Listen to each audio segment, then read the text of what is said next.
Saya datang kedai Warung Rohaya ni, saya nak promotkan Rotomania Auto Show pada 4 dan 5 November ni dekat Amsterdam. Jadi saya nak promot lah dekat kedai warung ni supaya dapatlah orang yang tengok datang ke ada 4 dan 5 bulan 11. Jadi saya nak tahu stiker ni apa ni lah dekat kedai Warung Rohaya. Okey.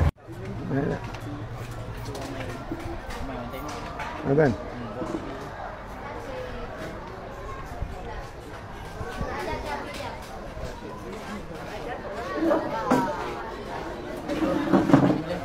Ni.